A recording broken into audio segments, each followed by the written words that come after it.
How do you know? Because Mr. Miller told me. They're thinking about selling the place and moving to the Upper Peninsula.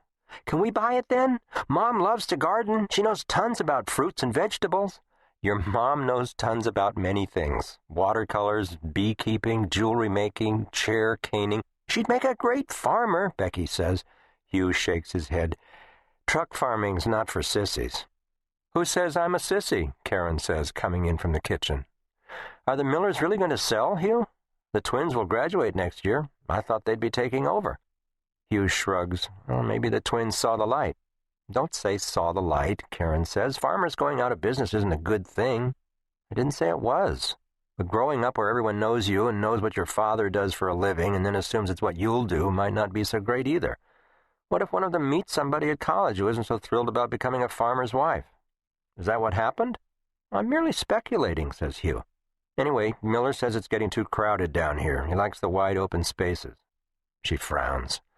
Well, he'll find plenty of space in the UP, that's for sure, along with rocky land and a shorter growing season. I'll tell him you said so. When I grow up, Becky says, I'm going to be a cop. Not the first time he's heard this threat. Good. Be a cop. Be a house painter. Dig to China. I'm all for people doing just what they want to in life.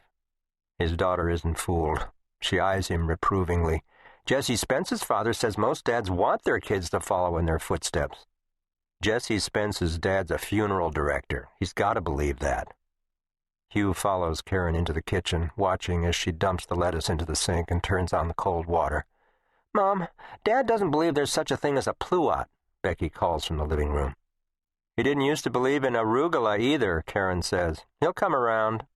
It's the corruption, Hugh says. All this combining of perfectly adequate foodstuffs just to prove that it can be done. I remember once I had a Ben Orange. It tasted terrible. He reaches into the water to grab up a handful of greens, shakes them gently, and drops them onto the square of paper towel spread open on the counter. Want these torn up? Yes, please. Becky comes to stand in the doorway. So can we buy the Miller place? No, we cannot, Hugh says. Law enforcement officers catch criminals and solve crimes and return stolen goods to their rightful owners. They aren't good at growing things. Bigger pieces, Dad, Becky advises, moving in to help. No need to make confetti out of it. Only 10 years old, and already she's an expert at bossing him around. Remember, she says, Mom and I won't be home for dinner tomorrow. We're going to Traverse City to get me a new swimsuit and some jodhpurs for camp. Ah, yes, horse camp, Hugh says. The great money pit. Got to keep up with that little clothes pony Donna Merle. Becky rolls her eyes. Oh, Daddy, she sighs. Why do you always have to be such a daddy? Light the grill, will you? Karen asks him. I was going to cook inside, but it's just too hot. He carries the plate of cleaned trout out to the backyard.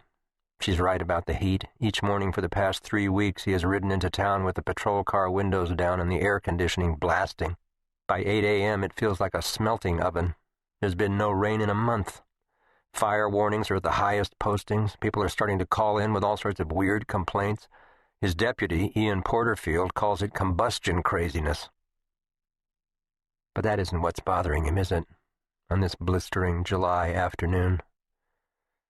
3 years ago today, Becky at day camp, thank God. An all-day outing at the Sleeping Bear Dunes, an accident of timing. Too bad there are so many of those. Fuck all, he thinks. Fuck if I'm gonna goddamn do this thing all over again. But he is, obviously. He reaches below the grill for the lever on the propane tank, gives it a vicious twist. Karen is watching from the window, and he sends her a cheery grin. Faking it. They're both faking it today, July the 21st, 2004, the 3rd anniversary of their infant son's death. How many years will it take? How many before he can think of it without pain, without remorse? Before he can simply remember Petey as a pudgy, dark-haired 11-month-old, patiently refusing a spoonful of strained peas or pounding his palms on the high chair to gain their attention? Those 4 tiny, ragged teeth, the look of baffled irritation when things didn't go his way, the piercing metrical screams employed to summon them. 3 years ago today, Peter Weldman DeWitt simply took it in his head not to wake up from his afternoon nap. Sudden